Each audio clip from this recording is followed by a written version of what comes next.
Bonjour tout le monde. Mon invité aujourd'hui et moi avons travaillé ensemble au Club Med Lindeman Island en Australie en 2000-2001. Sa première saison se déroule au Club Med d'Avoriaz durant l'hiver 1993 où il occupe le poste d'animateur. Il a travaillé pour le Club Med de 1993 à 2015 dans des villages tels que Chamonix, Jabaladous, Cargèse, Valmenier-Valois, Phuket, Camarina, Pompadour, La Plaine et Agadir. Mesdames et messieurs, aidez-moi s'il vous plaît à accueillir à My First Season, ma première saison, le seul et unique de Lyon, Kanoun. Hey Kanoun, comment ça va mon ami? Salut Greg, comment ça va mon ami? Je suis très content Ah, de te parler. ah oui, ça me fait plaisir d'entendre votre voix. Ah, c'est excellent ça. Ah oui, Merci. depuis 22 ans, hein, ça Oui, passe. et vous êtes mon premier invité en français. Alors pour les gens pour les Français qui écoutent, parce que je sais que j'ai un drôle d'accent. Alors je viens de Montréal, mais français c'est ma deuxième langue. Alors je m'excuse maintenant pour des erreurs que je vais faire. OK.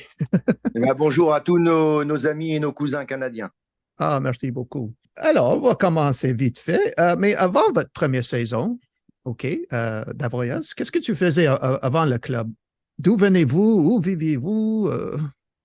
Moi, je suis né à Lyon, donc c'est la troisième ville de France. Et avant de travailler au club, j'étais cuisinier. Je suis cuisinier de métier, moi. Donc j'ai travaillé 4 ans en cuisine dans des grands restaurants à Lyon. Et après, comme j'ai eu une formation de chanteur, j'ai fait le conservatoire à Lyon. Eh bien, j'ai voulu changer complètement de métier, prendre une direction artistique. Et je suis rentré au Club Med en 1993 après avoir auditionné à Paris à Place de la Bourse. Voilà. Mais comment avez-vous découvert le Club Med? Est-ce que tu étais un GM avant? Alors oui, j'ai été GM avec mes parents. J'y suis allé quand j'étais petit. Et puis il y a un film qui m'a marqué, c'est Les Bronzés. En France, on a un film qui s'appelle Les Bronzés, un film Oui. de comédie et qui parle du Club Med. Et c'est quand j'ai vu ce film, j'étais petit et je me suis toujours dit, il faut que je rentre dans ce travail parce que ça me correspond. Voilà.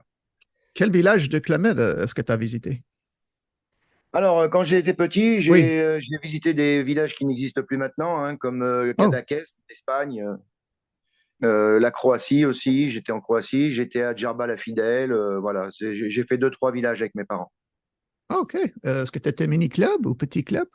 Non, j'étais, oui, au Non? mini-club, oui, bien sûr. Oui, je devais OK. avoir 6, 7, 8 ans à peu près, oui. Wow, mon Dieu. OK. Première saison, à Voriaz. Ouais. Chef de village, Pierre Letellier-Gagnon, il vient de Montréal, lui, non? Si je Oui, me trompe c'était pas. un Canadien, oui. Oui, oui, Oh, un bon ouais. souvenir. Première saison, un Canadien. Oh, t'es chanceux. Oui, c'est vrai, oui, oui, oui, oui. C'est ce que j'aimais au club aussi, hein, rencontrer des gens de cultures différentes. Et c'est vrai que ce chef de village, il représentait bien l'Amérique du Nord. Il était toujours avec son chapeau de cow-boy. C'était sympa. Et alors, votre première saison, est-ce que tu as beaucoup de mémoire? Est-ce que tu avais peur ou excité? J'avais très très peur parce que je rentrais dans une institution, hein, le Club Med en Europe. Je ne sais pas chez vous en Amérique du Nord, mais en Europe, le Club Med, c'est une très grosse société qui est très très très bien, très bien réputée. Et c'est vrai que devenir géo, c'était un petit peu le rêve de tous les jeunes à l'époque, hein. Et oui, j'avais très peur parce que j'avais un poste d'animateur et tu sais que le poste d'animateur humoriste, il n'a jamais été facile au Club Med, hein.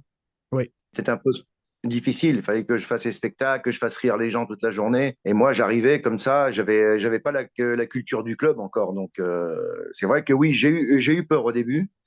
Mais je suis toujours tombé avec des gens qui m'ont aidé et qui m'ont formé. Donc, ma première équipe d'animation, mon premier responsable d'animation était très gentil avec moi. Voilà. Est-ce que tu as venu en village avec ton surnom? Parce que pourquoi Canoun? Ah, Où est-ce que c'était une autre saison? ça, c'est une question que j'entends depuis plus de 25 ans. Oh, OK. Pourquoi Canoun? Alors Canoun, en fait, Greg, c'est parce que quand j'ai fait ma deuxième saison, ma troisième saison à Djerba la Douce, je n'avais pas mon surnom encore. Djerba, c'est en Tunisie pour nos amis canadiens qui ne connaîtraient pas. Donc c'est au Maghreb, en Afrique du Nord. Et à Djerba, j'étais vraiment un fou, hein. J'étais jeune, je mettais le feu partout, hein. Et les Arabes, ils m'ont dit, on va t'appeler Canoun, parce que Canoun, en arabe, c'est un petit barbecue. où on met la braise, la chaleur dedans pour faire cuire le thé. Ah, OK. Et les Arabes, ils m'ont dit, tu mets le feu comme un canoun, donc on va t'appeler canoun. Et tu me croiras si tu veux, mais depuis 26 ans, je m'appelle canoun maintenant. Exact. Wow. C'est excellent, Voilà. ça. J'ai toujours gardé mon surnom canoun qui veut dire barbecue en arabe. Voilà. OK. Mais avant Djerba, je vois que tu étais à Chamonix l'été 1994 avec Oui, alors, Arlette Gilles, le chef du village, non? ah oui, Arlette Gilles, qui était un dinosaure, une grande chef de village, qui est décédée d'ailleurs il y a 2 ans. Arlette Gilles est Ouais. morte à la peau. Paix son âme. Arlette Gilles, ça a été un très grand souvenir pour moi parce que c'était un très grand chef de village, une ancienne danseuse de l'Opéra de Paris. Et c'est avec Arlette Gilles que j'ai vraiment commencé à travailler la scène, le scénique, le spectacle. C'est Arlette Gilles qui m'a fait grandir dans le show, vraiment. C'est elle qui est venue m'accueillir à la gare en train. Et c'est la première fois et la dernière fois que j'ai vu un chef de village venir accueillir personnellement ses géos. Et elle m'a accueilli à la gare. C'est vraiment la première que j'ai vue. Et elle est rentrée. Et ça, c'est un souvenir qui restera toujours dans ma tête parce que je suis arrivé au moment du repas. Et elle m'a fait rentrer dans le restaurant. Il y avait toute l'équipe géo qui était en train de manger. Elle a demandé le silence à tout le monde. Elle a dit, je vous présente l'une des personnes les plus importantes dans un village du club, l'animateur humoriste. Voilà. Et là, il y a eu un silence et ça a été un souvenir incroyable. Ouais. Est-ce que les JO ont dit fais-moi rire maintenant? Non? Ah bah souvent, ça oui. OK. Ça, c'était le problème des animateurs. Il fallait faire rire les GM, mais il fallait faire rire aussi les GO. Oui, c'est ça. Oui, oui, c'est vrai. Chamonix, l'été, il est très beau là-bas, non? L'été, Chamonix? Oui, oui, c'est la montagne. Tu sais Ouais, que Chamonix, pareil, pour nos amis d'Amérique du Nord qui connaissent pas, ben, Chamonix, c'est la ville où se trouve le Mont Blanc, hein, ouais, le fameux exact. Mont Blanc. Ouais. Donc, oui, l'été, il fait très beau à Chamonix. Oui. Alors, tu as parlé de Jabal Douce, votre troisième saison. Je vois que tu as passé la saison avec Bernard Giampaolo. Bernard Et Giampaolo, qui était un dinosaure hein, du club. Maintenant, Bernard Giampaolo travaille, il a une plage privée à côté de Antibes qui s'appelle So Beach. Et voilà, il est patron d'une plage privée avec un restaurant, il fait des spectacles. Voilà, et puis, Bernard Giampaolo, c'était un ancien aussi, un très grand chef de village. Et Djerba-la-Douce, c'est vraiment le village où j'ai décollé dans ma carrière au club. C'était un des plus beaux villages d'Europe à l'époque, un 4 tridents. Tu sais qu'à l'époque, les 4 tridents, c'était des villages qui étaient très, très, très bien réputés. Hein. oui, exact. Voilà, j'ai travaillé avec un grand responsable d'animation aussi qui s'appelait Laurent Alquier, qui est devenu chef de village aussi par la suite. Et Laurent Alquier, c'est lui vraiment qui m'a fait décoller au club, quoi. C'est là que j'ai vraiment tout appris pendant mes 1 an à Djerba. Je suis arrivé à Djerba avec une formation avec Arlette Gilles. Je suis ressorti de Djerba, j'étais un vrai géo avec la culture Club Med. Voilà. Et de ces trois premiers villages, est-ce que vous avez des histoires, expériences amusantes de voyage Chamonix ou Djerba? Est-ce qu'il y a quelque chose qui est se passé amusant ou Alors, à intéressant? Voria, j'ai pas trop de souvenirs parce que tu sais, c'était 2 mois de saison où j'étais en double avec un autre animateur. Oui, Donc, c'était parce que le Club Med, une fois qu'on sortait de l'école de formation, on partait 2 mois avec un autre animateur. Donc, pour commencer à apprendre. Donc, j'ai pas trop de souvenirs de OK. Avoria, Oh non, pas de sinon que problème. ça, voilà. Sinon que ça a été vraiment ben, mon tout premier village au club, quoi. Hein. Donc voilà, ça reste un bon souvenir. Chamonix, bon bah les éternelles disputes entre Tino et Arlette. Hein. Tino qui était le mari de Arlette, qui est décédé aussi la semaine dernière, hein, si tu veux le savoir. Donc Tino est mort la semaine dernière, le mari Arlette. Donc c'était un couple qui était très connu au club parce que bon ils étaient très attachés entre eux, mais ils se disputaient souvent et ça c'était très drôle pour l'équipe parce que c'était presque des sketchs à chaque fois quoi. Et c'était très marrant. Et au mois de juillet de cette année à Chamonix, Édouard Balladur était Premier ministre du gouvernement français et je me suis habillé, je me suis déguisé en Jacouille la fripouille. Je ne sais pas si vous connaissez au Canada le film qui s'appelle Les Visiteurs. Oui, oui, oui. Voilà, et je m'étais déguisé en Jacouille la fripouille, tu sais, le petit crasseux là qui fait des bêtises. Oui. Et je suis arrivé donc en faisant mon coup d'anime. Et je suis arrivé vers un groupe de personnes et j'ai reconnu le premier ministre qui était dans sa villa de vacances juste à côté du club. Et je me suis jeté sur lui. Et en me jetant sur lui, je n'avais pas vu qu'il avait les gardes du corps à côté. Ils m'ont pris, ils m'ont soulevé et ils m'ont jeté par-dessus le jardin de la maison parce qu'ils croyaient que j'allais agresser le Premier ministre, en fait. Et là, c'était très drôle parce qu'ils m'ont mis ils m'ont mis les menottes, ils m'ont arrêté hein, parce qu'ils m'ont pris pour un fou en fait. Ouais, ouais, en plus, t'es un peu costaud, non, à l'époque? Oui, en plus oui, moi je Ouais, suis ouais. costaud, mais bon, les gardes du corps du Premier ministre en France, c'est pas n'importe quoi non plus quoi. Tu vois, c'est des Et Donc là, ils m'ont mis des menottes, ils m'ont jeté dans le jardin et je me suis fait arrêter. Puis c'est Arlette Gilles, le chef de village, qui est venu au commissariat de police pour dire mais non, c'était juste un déguisement, c'était juste pour faire rire. Excusez-le. un coup d'anime, voilà. OK. Voilà, ça c'était les coups d'anime avant au club quoi, tu vois. Voilà, Ouais. vous n'avez aucun interdit. Oh, c'est excellent, ça. OK. Ça c'est un souvenir énorme aussi. Je me suis jeté sur le premier ministre de la France quand même. OK. OK. Très bonne Ouais, histoire. OK. ouais ça c'est une bonne Euh, histoire. allez, Cargès, la Corse, été Ah, 1995. Beau village, non? Cargès. Ah, Cargès. C'est pas le village qui était si beau en soi. Cargès, c'est la Corse. Et la Corse, tu sais, je ne sais pas si tu es allé, mais la Corse, c'est un de tes. Non, malheureusement, non, mais je connais beaucoup de géos qui ont travaillé là-bas, oui. Oui, la Corse, c'est l'un des plus beaux endroits au monde. C'est une île magnifique et c'était une très belle saison pour moi parce que j'étais dans un endroit magnifique et là, j'ai vraiment explosé. Là, c'était Canoun le fou furieux à Cargès. Là, j'avais aucune limite. Hein. C'était, tu sais, c'était l'époque 95 hein, où encore on pouvait tout se permettre au Club Med. Hein. Oui, exact. L'animateur humoriste, il avait des libertés. Hein. Tu sais, à Cargès, je sais pas si tu as entendu parler, mais il y avait un groupe terroriste qui s'appelle le FLNC. Ah oui, oui, oui. J'ai Tu entendu sais, parler. Oui. voilà. Et un jour, je me suis déguisé comme eux. J'ai mis une cagoule sur la tête Oh boy. OK. et je suis parti arrêter le bus de GM qui arrivait de l'aéroport. Oh boy. OK. OK. Est-ce que cette histoire termine avec toi en menottes encore? Oui, bah voilà, c'est encore terminé en menottes. OK. OK. Faut que je trouve une Parce histoire que où que tu termines pas en menottes. Ben, OK, vas-y, on si, continue. il y en a OK. quand même. Mais bon, OK. mais moi, j'étais quand même très, très fou à l'époque. Hein. Ouais. J'étais connu pour ne pas avoir de limite, hein, moi. OK. Euh, mais après, quand tu m'as connu à Lindemann en 2000, j'étais un petit peu plus calme. Mais c'est vrai que quand j'ai commencé début des années 90, j'étais vraiment fou. Hein. Ouais. Ouais. Et là, pareil, donc je suis rentré avec la cagoule, j'étais habillé en terroriste comme là-bas, et puis les GM, ils ont eu tellement peur qu'il y en a, ils se sont mis à pleurer et tout. Puis après, il a fallu que j'enlève la cagoule, je dise bonjour, bienvenue à Cargès, hein, je suis animateur.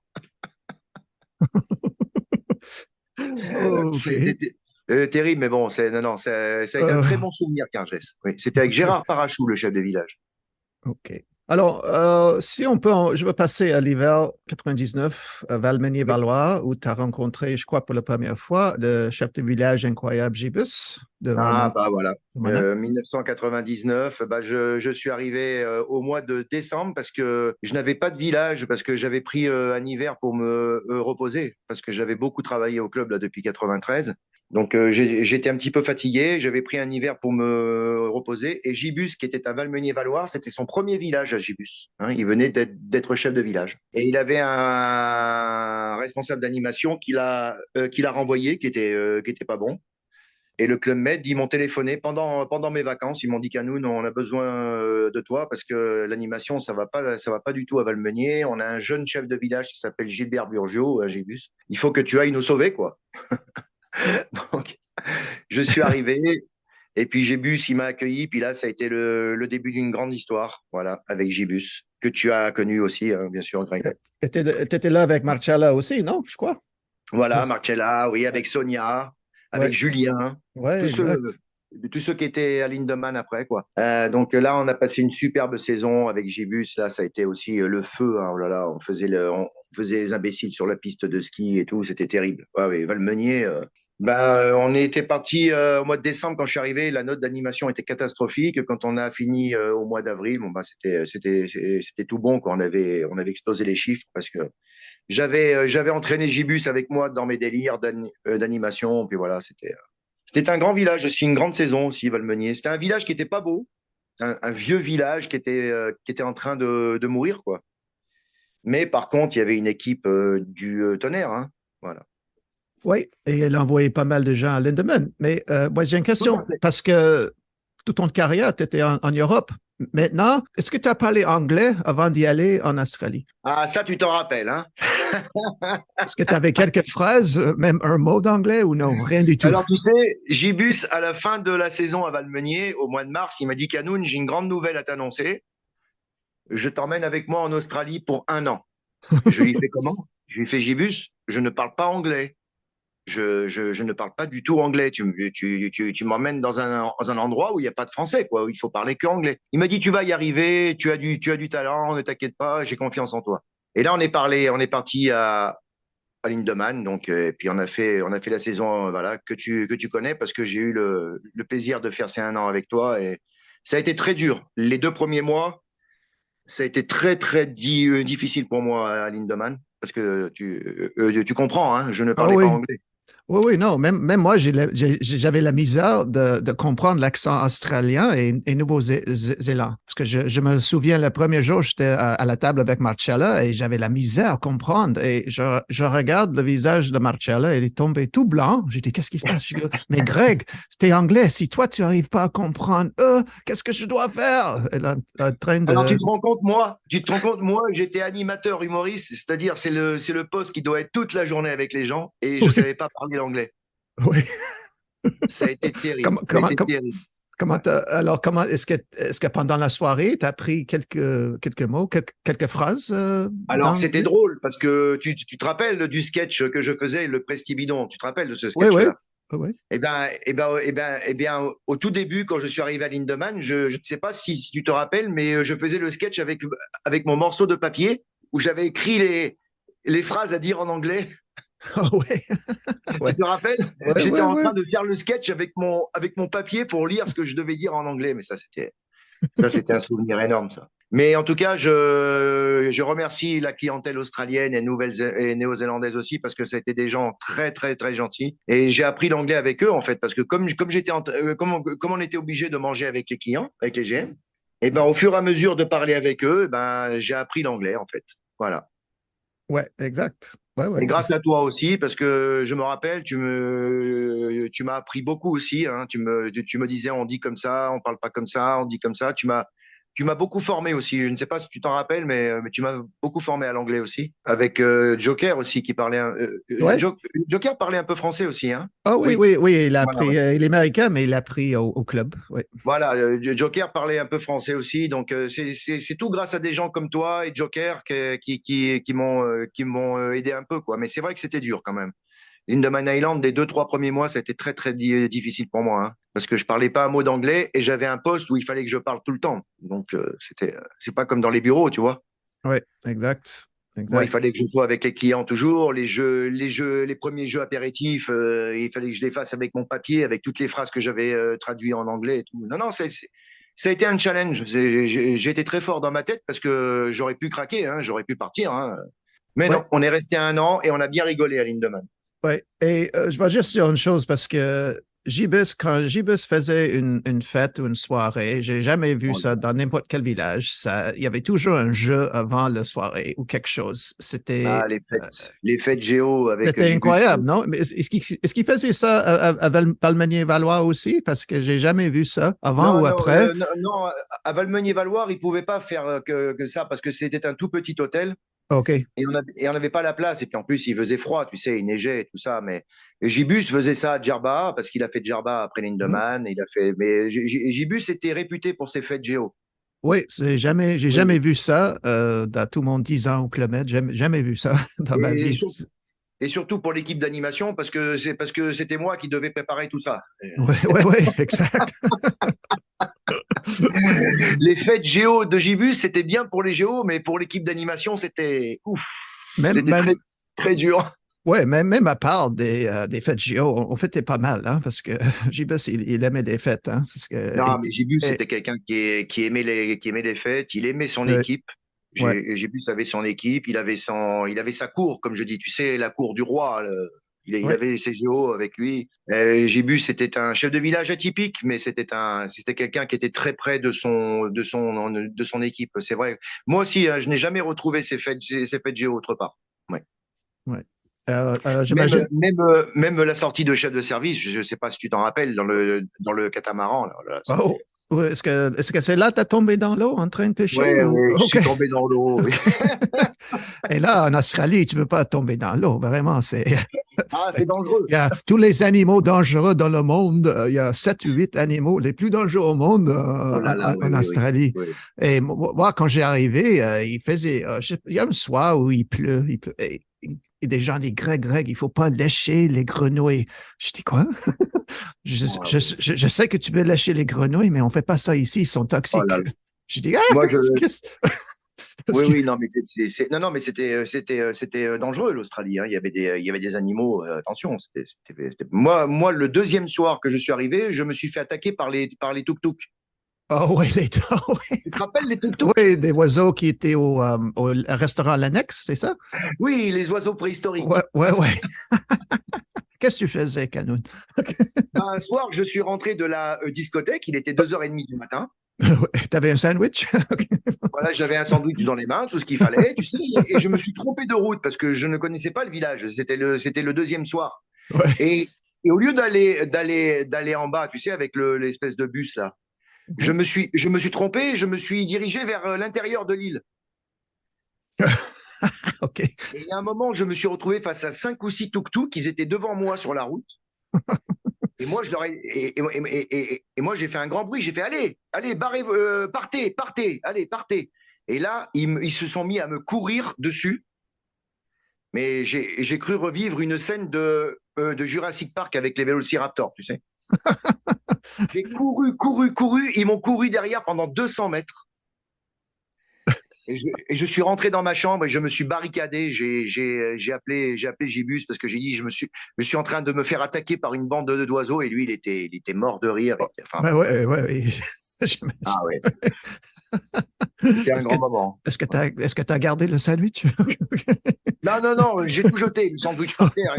Ils me couraient après, les oiseaux. J'ai dit, je veux me faire agresser. Mais j'ai eu peur, hein, parce qu'ils me couraient après. Et je suis sûr que si j'étais tombé, ils m'auraient vraiment attaqué, hein, je pense. Hein. OK. C'était Ouais, dangereux. et aussi, on était là à l'époque des Olympiques. J'ai dit, Greg, Oui, la flamme olympique. faut que tu me trouves quelqu'un qui a couru avec la flamme olympique. J'ai dit, hein, comment je vais faire ça? Mais j'ai trouvé quelqu'un et là, on a pris des photos avec la flamme olympique. Alors, Oui, moi, je suis en photo avec la flamme. Oui, oui, oui, oui. ouais, ouais, Ouais. ouais, ouais. Non, c'était vraiment un excellent temps d'y arriver en Australie. Bah non, c'était une très belle saison. Je te dis, les 2, 3 premiers mois ont été compliqués pour moi. Mais après, non, non, après, ça reste un super souvenir, l'Australie. Et puis tu te rends compte, ça, c'est un voyage qu'on fait une fois dans la vie. Hein. Ouais. En plus, on était dans un endroit magnifique, hein, Lindeman Island. C'était un paradis. Hein. Ouais. C'était fantastique. Ouais. Après Australie, je tombe à Couche d'Asie, dans la Turquie, en 2001, à Ah bah, l'été. J'ai entendu une chanson française que je crois c'était une des meilleures chansons que j'ai jamais entendues, à part de Edith Piaf, non, je ne rate rien. oui. Mais c'est une chanson de Daniel Levy qui s'appelle Ah, L'envie d'aimer. Est-ce que tu le connais?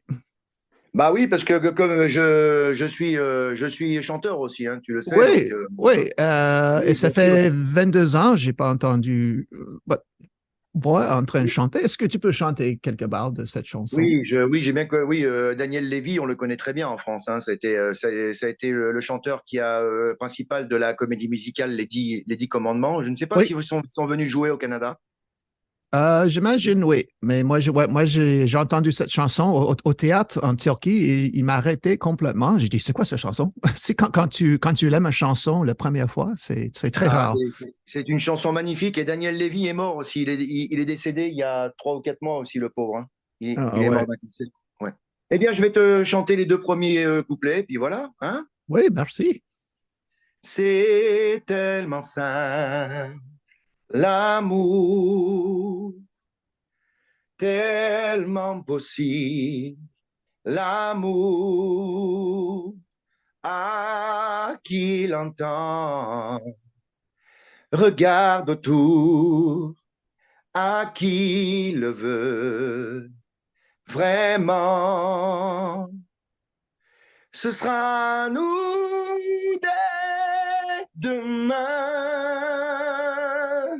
Ce sera nous le chemin pour que l'amour qu'on saura se donner nous donne l'envie d'aimer.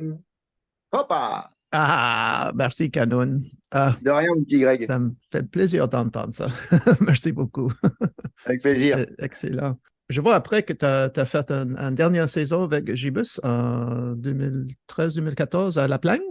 Oui, alors j'ai retrouvé Gibus tout à fait par hasard parce que j'ai quitté le club un petit peu parce que j'avais des problèmes de santé, donc j'ai quitté le club à peu près 2 années. Et je suis reparti au club, j'ai téléphoné au siège et je leur ai dit ça y est, ça va mieux, donc je voudrais repartir au club. Et puis j'avais pas vu Gibus depuis 2002. Le recrutement du club, ils m'ont dit bah écoute, on a marqué que tu étais de retour et il y a quelqu'un qui veut te reprendre avec lui.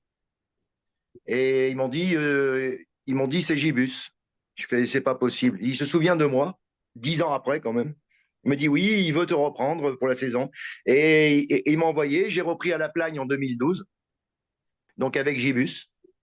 Et on s'est retrouvés. Mais bon, le club avait changé, hein, parce que je ne sais pas si tu es au courant, mais entre 2006 et 2012, le club a subi de gros changements. Oui, j'ai quitté en 2005, moi. Alors, Voilà, c'est-à-dire ouais. que les géos, ils ne pouvaient plus tutoyer, on pouvait plus travailler comme avant, faire les répétitions à 2 heures du matin, tout ça. Le club a subi un changement. Donc j'ai fait la saison à La Plagne avec Gibus, on s'est retrouvés et on parlait comme de vieux en fait, hein, avec nos souvenirs. Et après j'ai fait une saison à Agadir. Agadir a été ma dernière saison au club, donc en 2013-2014. Et j'ai fini avec le club mythique du Club Med, donc Agadir, le village mythique du club. Hein. Agadir, celui qui faisait Agadir ben, avait tout fait au club. Hein. Et voilà, et j'ai fini avec Agadir et j'ai quitté le club parce que le club n'était plus ce qu'il était en fait. Et je n'ai pas adhéré au nouveau Club Med en fait. Voilà. Moi, je suis un ancien club, un ancien géo, et c'est vrai que on pouvait plus se permettre de faire des choses qu'on faisait avant en fait. Voilà. Ouais. Et donc j'ai quitté le club en 2015. Voilà. Il faut que j'oublie pas, en 2002, tu as travaillé en Thaïlande, à Phuket, avec Oui, Yves Mongis. Mais là, Yves tu Mongis. as, une histoire drôle parce qu'avec avec des fourmis rouges, est-ce que tu peux me raconter cette Ah histoire? oui, oula. Oui, oui, quand je suis tombé sur les fourmis rouges, oui, oh là là, mon Dieu, oui, ça c'était terrible. Ouais, oui. Ben là, là, on se baladait, j'accompagnais des gens en excursion. Et puis, on m'avait pas dit qu'il fallait mettre des bottes, des grandes bottes qui montent jusqu'au genou quand on se promène dans la jungle en Thaïlande, parce qu'il y a des bestioles terribles aussi. C'est comme en Australie. Et oui, là, j'étais en train de marcher, je suis tombé dans un trou et j'avais des fourmis rouges de partout, quoi. Mais ça n'a pas été un bon souvenir, ça. OK, ouais, parce que juste un fourmi rouge, ça fait mal. Juste un petit fourmi, mais Oui, là, moi oh j'en là avais là. beaucoup. Ben oui, Alors je me suis mis tout nu devant les GM, j'ai tout enlevé, j'étais à poil en plein milieu de la jungle parce que j'avais des fourmis rouges de partout sur moi. Et donc ils m'ont aidé, ils sont tous venus autour de moi, ils me tapaient sur le dos et tout pour m'enlever toutes les fourmis. Enfin, c'était terrible. Ouais. juste sur le dos. OK, non. Ah oui. OK, Non, bon, enfin non, non partout, mais bon OK, ailleurs c'était moi qui le faisais. OK. Et là, cette histoire termine avec toi à mes notes parce que tu étais à poil. Non, non, je rigole. Ah oui, oui. Mais j'ai une photo hein, si tu veux. OK, on va voir ça. Faire un peu de Photoshop avec la photo. Censurée. OK, ouais, ouais. OK. Non. Kanoun, je peux poser une question, parce que quand j'étais Oui. en Australie avec toi, j'ai jamais oublié ça, même ça fait 22 ans. Je croyais que tu m'as dit que tu étais une des plus grandes fans de La Petite Maison dans la Prairie, c'est ça? Ah oui, oui, oui. Et Ah oui, comme, Little House on the Prairie. Yeah, oui. et quand même, tu as visité Walnut Grove, c'est à Minnesota, ça, je crois, où ils l'ont Tout à fait. Bah, tourné? écoute, je regarde La Petite Maison de la Prairie depuis que j'ai 7 ans et demi et je suis devenu un fan inconditionnel de Charles Ingalls et de la famille. Et je suis allé dans le Minnesota. Je suis parti un mois aux États-Unis sur les traces de la famille Ingalls parce que c'est une histoire vraie. Hein. Ben oui. Donc, ils ont réellement vécu à Walnut Grove, donc à côté de Sleepy Eye dans le Minnesota. Donc, je suis allé là-bas, je suis allé dans le vrai village de Walnut Grove. Et après, je suis allé à Simi Valley, à Big Sky Ranch Movie, à Los Angeles, là où ils ont tourné donc la série. Et là, ça a été aussi un voyage qui restera gravé toute ma vie dans ma mémoire aussi. Je suis parti sur la tombe de Michael London, donc l'acteur à Los Angeles aussi. J'ai fait un voyage pèlerinage, vraiment, sur les traces de cette famille Ingalls. Et je suis le manager de la plus grande page de fans de la Petite Maison de la Prairie sur Facebook en France, avec plus de 32 000 abonnés. Voilà. Wow! C'est incroyable, ça. Eh oui. Wow! Ouais, Tu pourras mettre le lien si tu veux aussi. OK, oui, oui, oui, oui, on va faire ça. J'en suis sûr il y a beaucoup de fans là-bas, même au Canada, en J'ai France. beaucoup de fans sur ma page Facebook qui sont canadiens, Greg. Ah, excellent. Oui, j'ai beaucoup de fans canadiens. Oui, oui, sur ma page. Question, peut-être c'est Oui. dur, peut-être c'est pas dur. Avez-vous trouvé que votre première saison était magique d'une manière ou une autre par rapport aux autres? Ou est-ce que c'est dur à décider de si tu avais une saison magique? Peut-être c'était à Lindemann, je sais pas.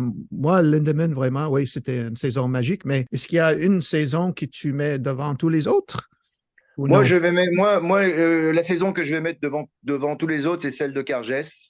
Parce que Cargès, pour moi, ça a été un décollement total de ma carrière au club. Hein. C'est là où j'ai vraiment grandi, où j'ai pris de l'assurance, où je suis devenu un vrai artiste sur scène. Parce que à Cargès, j'avais une équipe d'animation qui était grand professionnel, tant en costumerie qu'au décor, qu'au son que à la lumière. C'était des gens qui avaient travaillé à l'Opéra de Paris. C'était des gens qui m'ont fait grandir, qui m'ont mis en valeur. Et j'avais une équipe de fous. J'avais Arnaud Molière qui est devenu chef de village. Je sais pas si tu as connu. Gérard Parachou, Fabrice Canel, qui étaient des grands géos du club à l'époque. Après, je mettrais Lindemann Island, parce que Lindemann Island, eh bien, c'est mon année en Australie qui m'a fait devenir bilingue, qui m'a fait, enfin, pas bilingue, mais qui m'a fait comprendre et parler l'anglais. Et parce que j'ai visité l'un des plus beaux endroits du monde, hein, Lindemann Island, les Whitsundays, les plages blanches, la barrière de corail. C'était un endroit magique. Et la troisième saison, je vais mettre Djerba la Douce, parce que Djerba la Douce, ça a été ma deuxième saison et ça a été beaucoup de stress, un grand village de 2000 clients et ça a été aussi une grande scène. Et Laurent Alquier, que je vais citer encore parce que c'est lui qui m'a tout appris, voilà, au club. Hein. Voilà, mon petit Greg. Ben, ben ça c'est excellent. Ah, je remercie beaucoup Kanoun pour venir ici aujourd'hui. Comme vous êtes le premier invité français, ça me fait plaisir que c'était toi. Parce que j'ai que Et j'en suis, des... et j'en suis honoré et vraiment, ça me fait plaisir de toujours garder contact avec toi, Greg, parce que on a passé des très bons moments à Lindemann tous les deux, vraiment. Ah oui, oui. Non, j'ai des mémoires de Lindemann, même quand même, j'ai mis quand on passait Noël, les jours de l'an, j'ai les vidéos sur YouTube Oui, oui, je de les ai vus et je les ai enregistrés et je les ouais. regarde très souvent. Ah ouais, ouais. Surtout moi, surtout à Noël. Parce que j'aime ça. On avait Ouais. la Père Noël qui arrive par avion de Ah, mer. les gravions, oui. Il n'y a pas beaucoup de villages au club où tu Et peux. passe le bonjour à mon ami Joker quand tu le Oh oui, verras. oui, oui, c'est sûr, c'est sûr. Je vais voir lui pendant le. Ouais, ouais. Ça, non, Et c'est sûr que. bonjour à tous nos amis canadiens, à nos cousins, parce que ce sont nos cousins, les Canadiens du Québec. Exact, exact. Et mesdames et messieurs, c'était Canoun de France. Je vous remercie beaucoup et on se voit la semaine prochaine. Bye. On dit des bye Bye bye, bye. Canoun. Au revoir, Bye. merci Greg.